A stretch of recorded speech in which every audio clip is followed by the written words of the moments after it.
Meu nome é Leonardo. Isso aconteceu comigo há 2 anos, enquanto estava acampando com meus 2 melhores amigos, Carlo e Gabriele. Naquele fim de semana, decidimos explorar uma nova área na floresta que tínhamos encontrado online. Quando chegamos, Carlo começou a montar as barracas, porque ele era o mais rápido, enquanto eu e Gabriele procurávamos lenha na floresta. Em seguida, fomos procurar algo interessante no lago próximo. Lá, vimos um homem sentado em um tronco. Quando ele nos viu, ele se levantou e começou a agitar sua vara de pescar, quase como se estivesse apenas imitando o melhor que podia. Que tipo de peixe você pega nessas águas? Eu perguntei a ele apenas para puxar papo. O de sempre, sabe? Nada de especial. Ele respondeu com gotas de suor escorrendo pela testa. Então eu percebi que ele estava apenas pescando com mosca, mas não estava jogando a linha e estava vestindo com roupas normais, sem botas. Contei para meus amigos e todos rimos. Mas o homem nos ouviu e se olhou para a gente parecendo nervoso. Comecei a caminhar ao redor do lago, à procura de cogumelos nas árvores próximas. Depois de um tempo, vi um pedaço de pano xadrez ligeiramente escondido atrás de alguns arbustos. Mas, olhando mais de perto, notei marcas de arrastamento indo da água para as árvores. E percebi que aquele era o torso do que parecia ser um homem morto. Corri para os meus amigos freneticamente, contando o que eu tinha visto, enquanto eles me olhavam em estado de choque, apontando para o pescador, que disse: "Agora vocês já viram demais." Seu sorriso era frio e perturbador. Ele puxou a camisa e vimos que tinha uma arma e uma faca. Corremos a toda velocidade para a floresta, quando o homem começou a gritar para a gente. E, bem, sentimos um golpe no ar.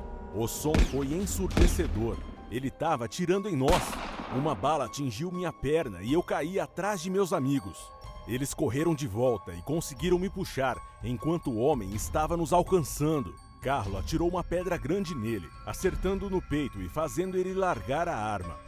Nós nos escondemos nas árvores, e o homem passou por nós gritando e andando loucamente.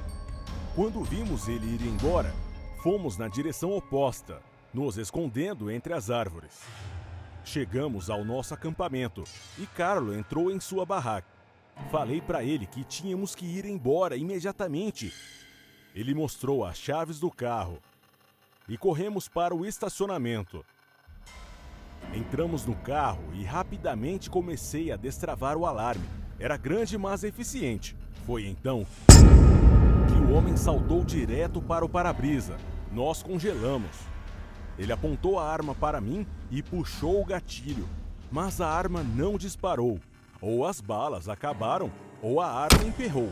Então, sem pensar muito, ele começou a bater no para-brisa. Comecei a respirar novamente.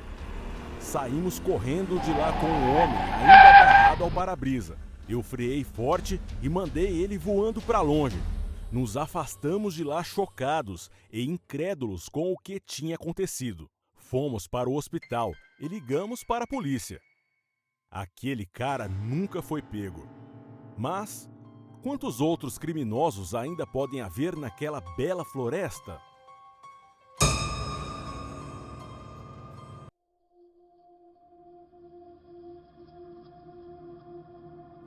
Naquele dia, eu tinha uma entrevista de emprego depois de uma aula na universidade.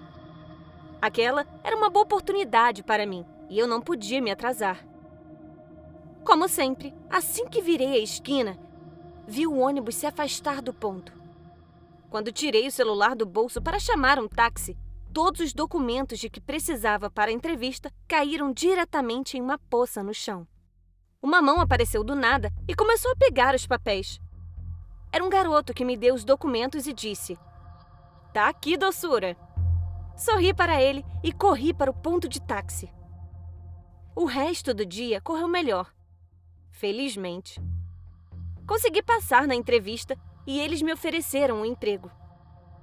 Naquela noite, eu precisava relaxar, então chamei algumas amigas para ir tomar um drink em um bar no centro. A noite estava indo bem. Depois de um tempo, fui ao banheiro arrumar o cabelo e conferir minha maquiagem. Quando voltei para a mesa, encontrei um bilhete sob meu copo. Oi, doçura. Que bom ver você. Minha amiga jurou que não viu quem o deixou. Olhei em volta, olhei para as pessoas no bar, tentando descobrir quem tinha deixado aquele bilhete. E não parecia ter sido ninguém. Mas então me lembrei. Eu sabia que tinha que ser aquele cara. A palavra doçura me lembrou dele na mesma hora. Mais tarde, eram 4 da manhã quando meu telefone tocou e acordei assustada. A chamada era de um número anônimo. Oi, doçura. Mais relaxada depois de um dia longo, te vejo de manhã. E então ele desligou. Quem é esse cara? Eu nem me lembro do rosto dele e como ele conseguiu meu número. Mas então eu percebi. Em cima da mesa, na minha frente, estavam todos os documentos que haviam caído na água. E na parte de cima da página, à vista de todos, está meu nome e todos os meus dados para contato. Nas semanas seguintes, todas as noites, eu recebia sempre os mesmos telefonemas e alguns recados na porta da minha casa. Olá, doçura. Hoje você está linda. Oi, doçura. Nós somos feitos um para o outro. Oi, doçura. Em breve você será minha. Mal posso esperar. Comecei a me preocupar seriamente e pedi a uma amiga para dormir comigo. Realmente não sabia o que esperar daquele cara. E desde que a minha amiga ficou comigo, não recebi mais ligações ou mensagens. Algumas semanas depois, já era tarde. Eu tinha acabado de terminar meu último turno antes das férias de verão. Saí do escritório pouco depois das 11 e fui para a estação. A rua estava tranquila, com poucas pessoas. Depois de um tempo, ouvi passos atrás de mim e notei um homem se aproximando. Ele tinha um capuz e eu não conseguia ver seu rosto, mas senti que ele era o cara que estava me incomodando. Ele começou a acelerar seu ritmo e eu senti ele se aproximando cada vez mais, bem atrás de mim. Acenei para chamar a atenção de um carro que passava, mas as pessoas no carro me cumprimentavam sem parar. Um puxão rápido no braço me puxou de volta, me girando. Ele se aproximava sussurrando alguma coisa. Eu estava paralisada e não conseguia falar, quando outra pessoa apareceu das sombras e começou a socar o cara, jogando ele no chão. Eu estava chorando e comecei a agradecer aquele homem por me ajudar. Então ele se virou e disse: Oi, doçura.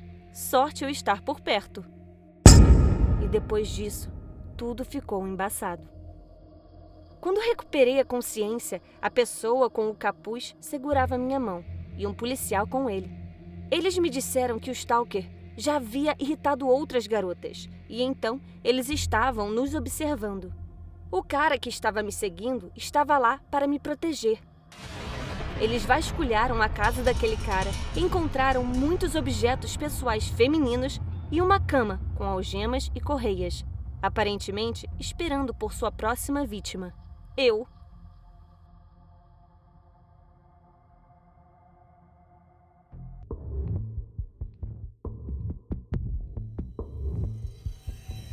Já faz tempo que fico em casa e não tenho vontade de sair. Enquanto minha melhor amiga, Greta, sempre acha alguma coisa divertida para fazer. Há um ano atrás, ela foi convidada para uma festa organizada por alguns caras que ela tinha acabado de conhecer.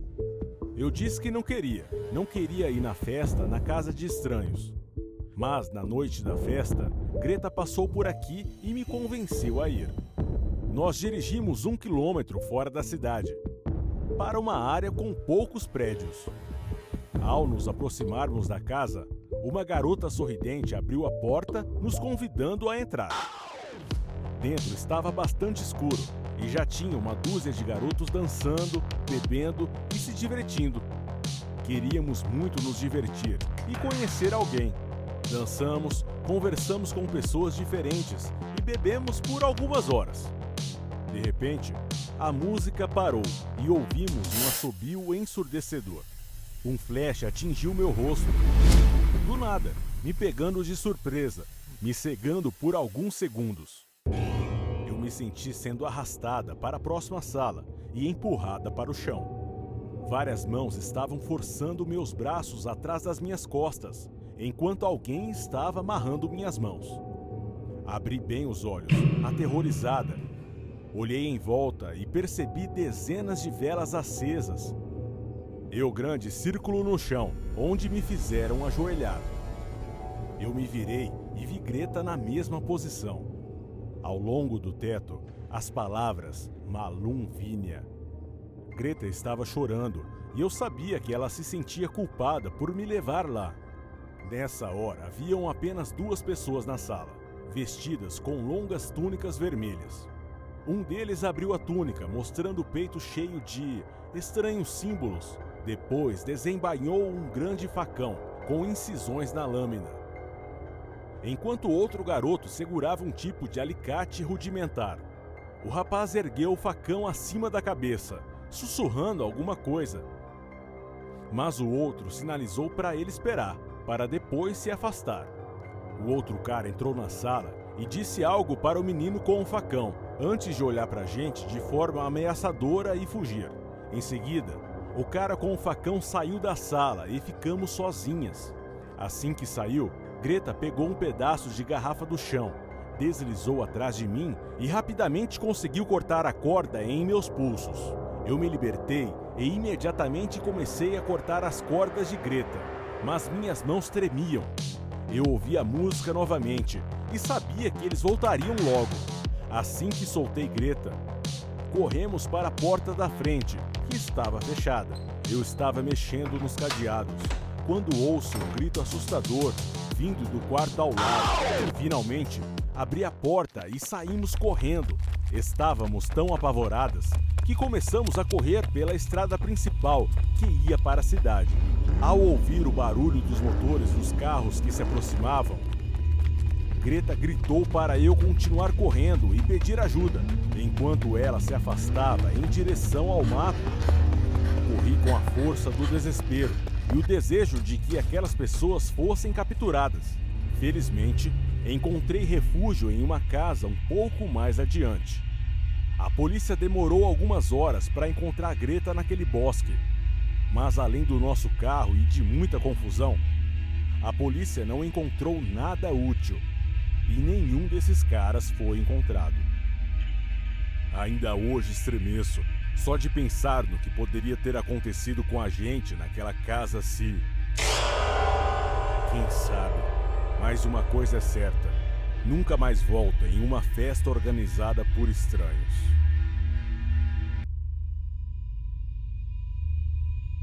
Dirigir me deixa entediada.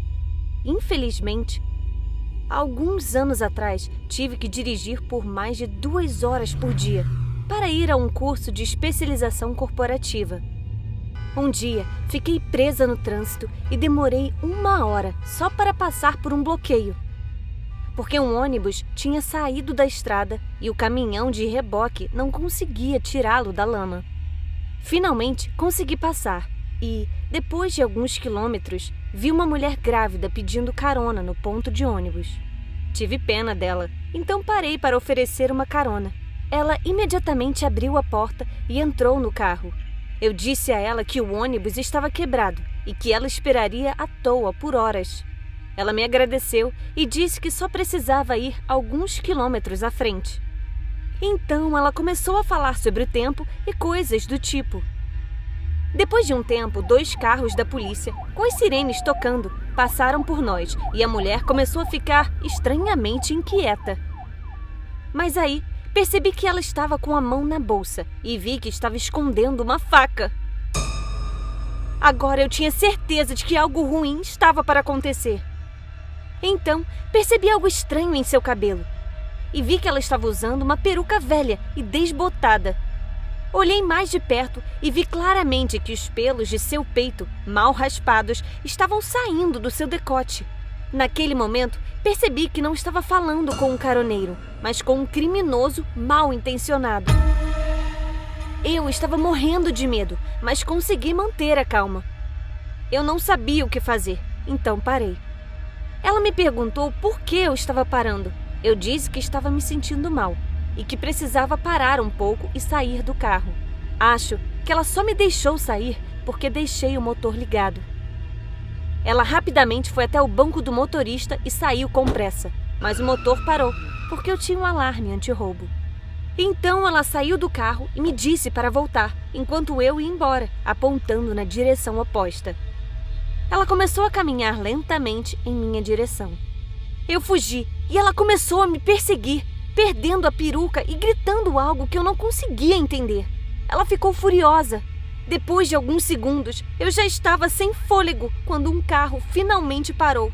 Implorei àquele homem que me ajudasse, porque alguém estava me perseguindo, mas o caroneiro havia sumido. O homem que parou me acompanhou e esperou até que eu estivesse segura em meu carro. Saí imediatamente e chamei a polícia. A polícia prendeu o caroneiro naquela mesma noite. Um bandido perigoso à solta que cometeu vários crimes. Eu poderia ter sido sua próxima vítima naquele dia. Mas aprendi minha lição. Eu nunca vou dar uma carona novamente.